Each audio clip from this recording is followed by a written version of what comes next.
تقاته ولا تموتن إلا وأنتم مسلمون يا أيها الناس اتقوا ربكم الذي خلقكم من نفس واحدة وخلق منها زوجها وبث منهما رجالا كثيرا ونساء واتقوا الله الذي تساءلون به والأرحام إن الله كان عليكم رقيبا يا أيها الذين آمنوا اتقوا الله وقولوا قولا سديدا يصلح لكم أعمالكم ويغفر لكم ذنوبكم ومن يطع الله ورسوله فقد فاز فوزا عظيما أما بعد فإن خير الحديث كتاب الله وخير الهدي هدي محمد صلى الله عليه وسلم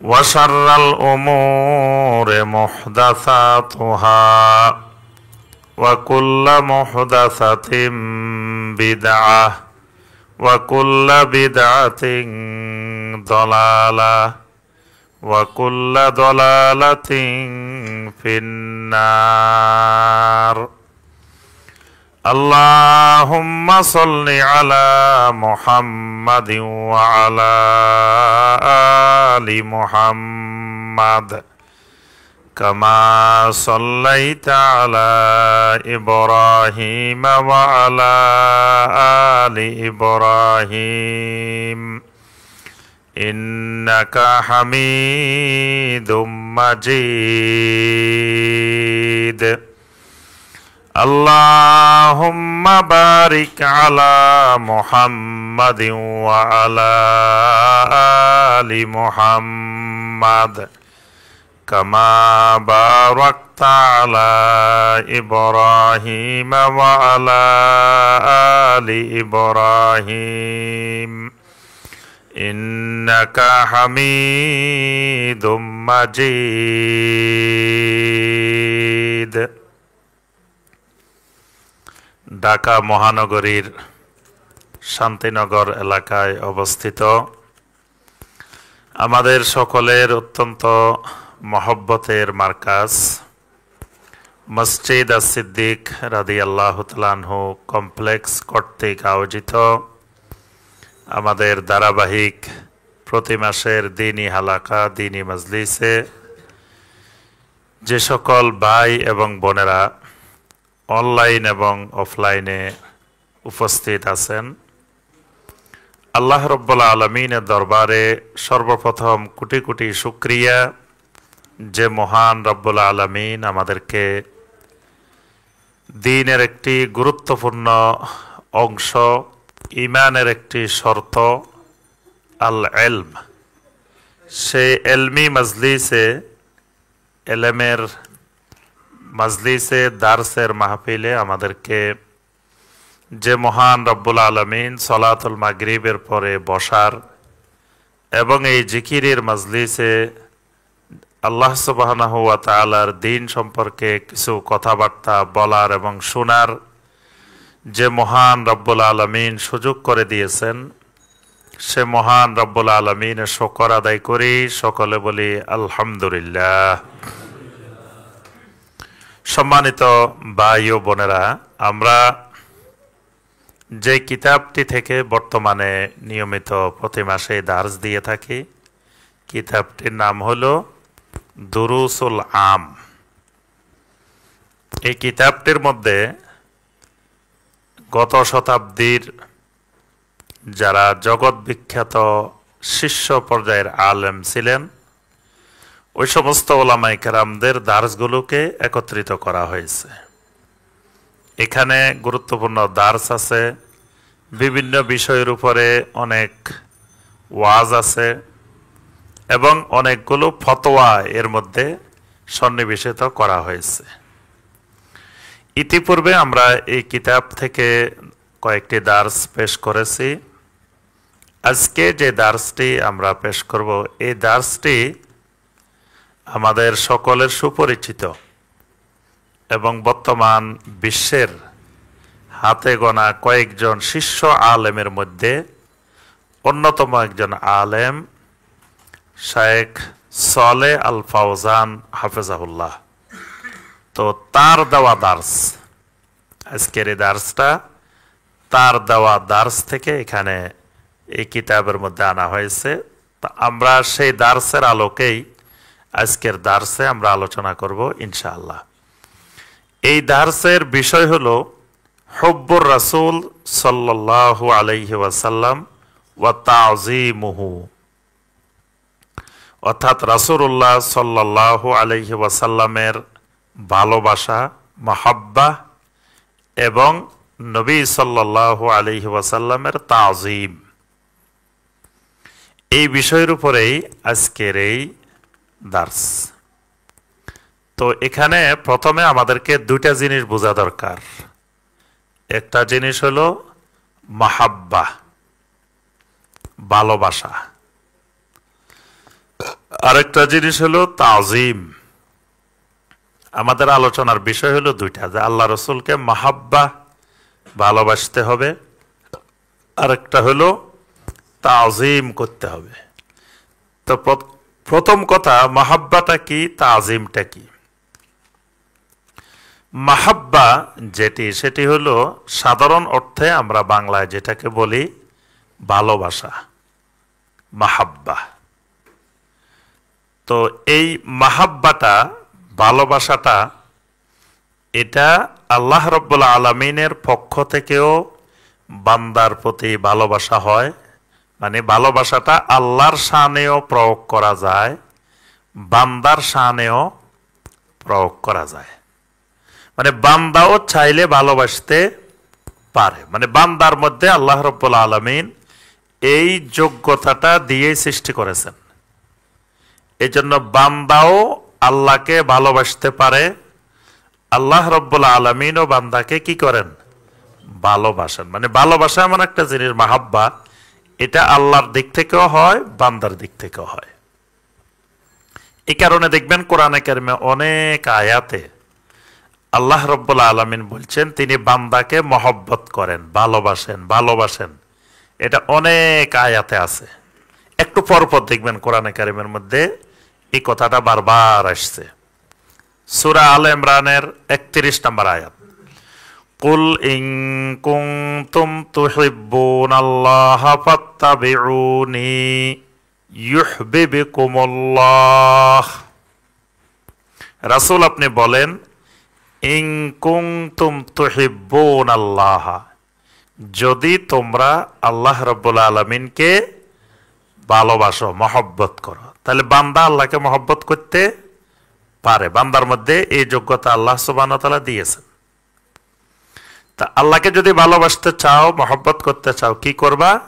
ফাত্তাবিউনি, আমি নবীর ইত্তেবা করবা।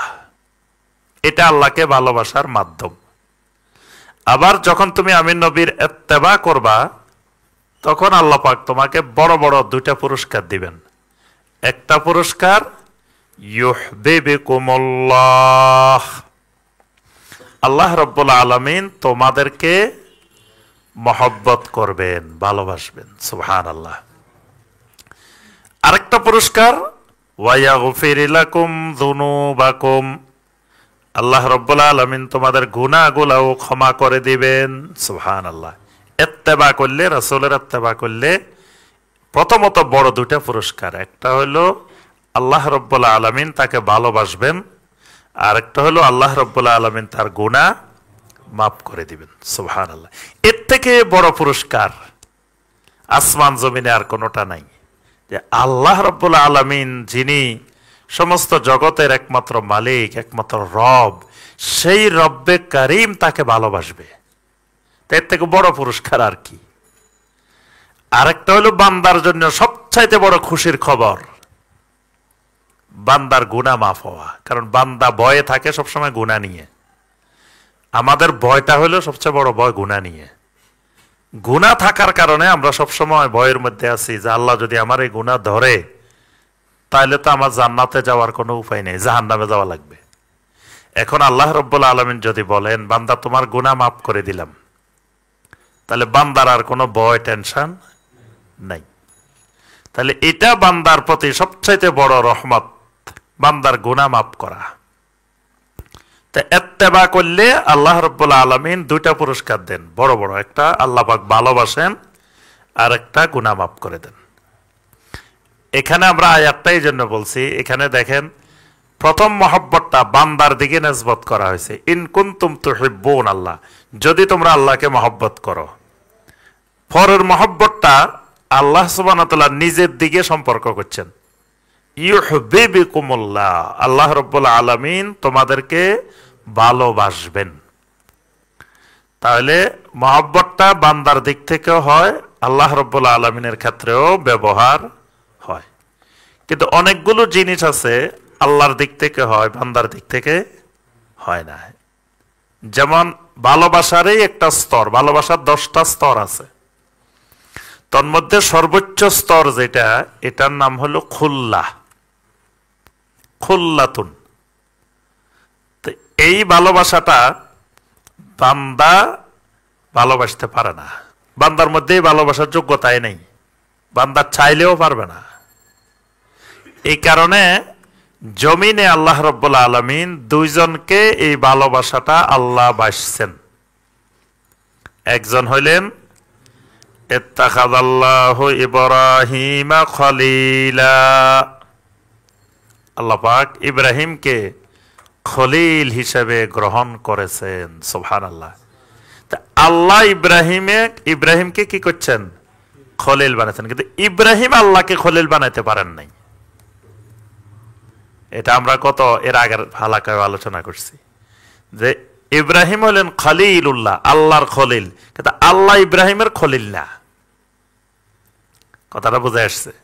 মানে এটা এমন এক ভালোবাসা, এই খলিলটা, খুল্লাটা, এটা আল্লাহ শুধু ভালোবাসতে পারেন, বান্দা পারে না।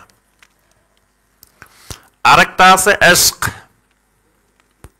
এশক, এশক নাম শুনছেন?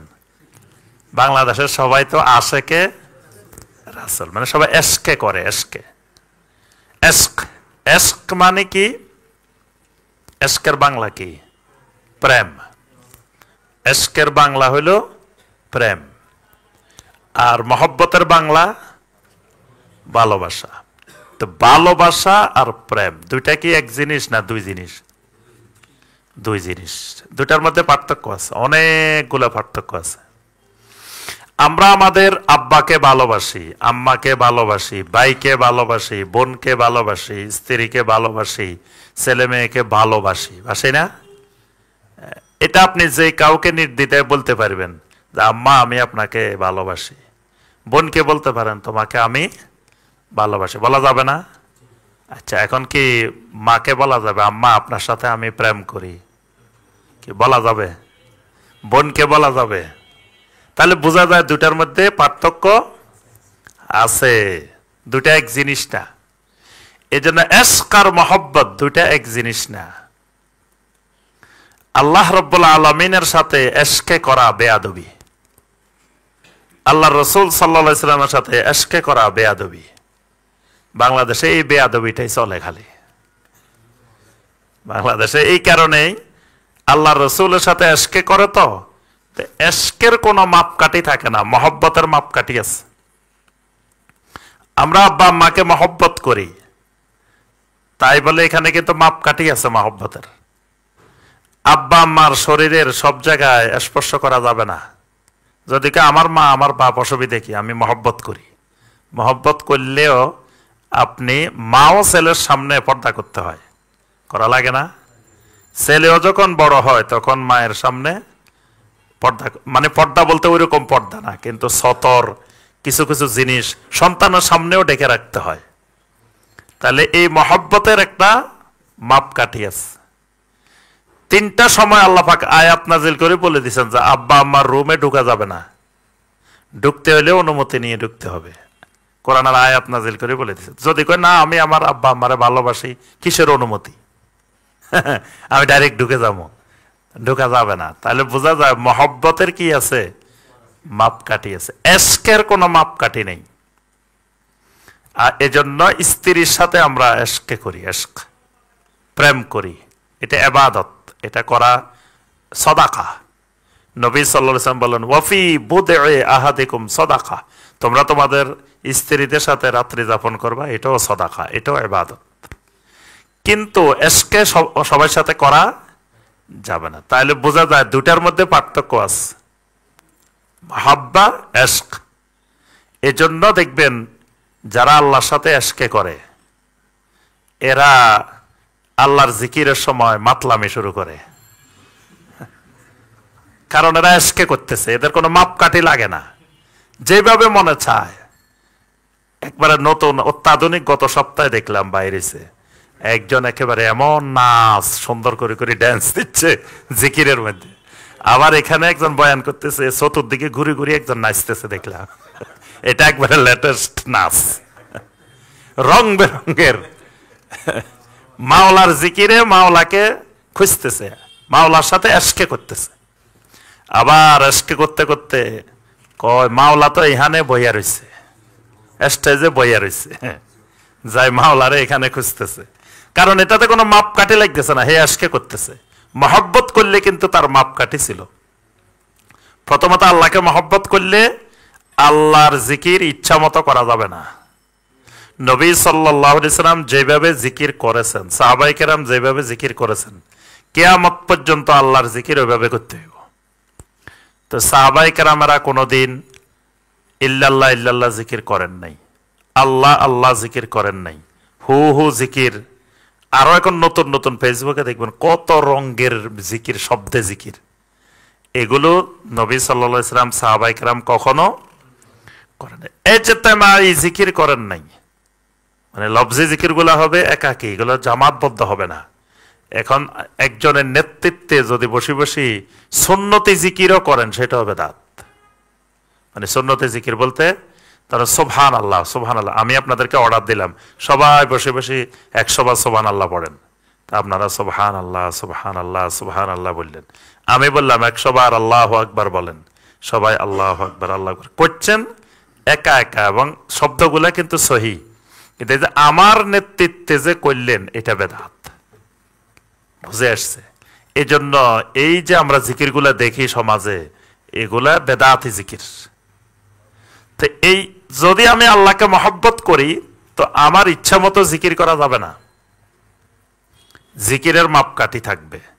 কারণ আমার আল্লাহর ইবাদত করতে হলে আল্লাহ পাক একটা মাপকাঠি দিছেন, যত ইবাদত করবা ফাত্তাবিউনি, সকল ইবাদত নবী সাল্লাল্লাহু আলাইহি ওয়াসাল্লামের মাপকাঠিতে হওয়া লাগবে। রাসূল যেমনে করছেন, যেমনে করতে বলছেন, যেমনে দেখাই দিচ্ছেন, ঠিক এভাবে হইতে হবে। কিন্তু এশকে করলে আর মাপকাঠির দরকার নাই, যেমনে মনে চায়। রাতের গভীরে ময়দান কাঁপানো জিকির, 2024 সালের সর্বশেষ সেরা জিকির, 2025 সালের প্রথম জিকির, যেই জিকিরে হাজারো মানুষ মাতোয়ারা দেখবেন এক এক জিকির। তো এই যে জিকির গুলা, এগুলা হলো এশকের জিকির, মানে এগুলা প্রেমের জিকির, এগুলা আপনার ইয়ার জিকির না, মহব্বতের জিকির না। তারপরে আপনার একদিন দেখলাম কতগুলা গান গাইতেছে যে এবাদতের কম ছিল না, মানে এরকম একটা গান গাইতেছে যে আল্লাহ বান্দারে মানুষকে এবাদতের জন্য বানায় নাই, মানে বান্দার আল্লাহর ইবাদত করার জন্য ফেরেশতা ছিল, কত কিছু ছিল, বান্দার দরকার ছিল না। তো মানুষকে আল্লাহ বানাইছে প্রেমেরও লাগিয়া সৃষ্টি করিয়েছ তুমি।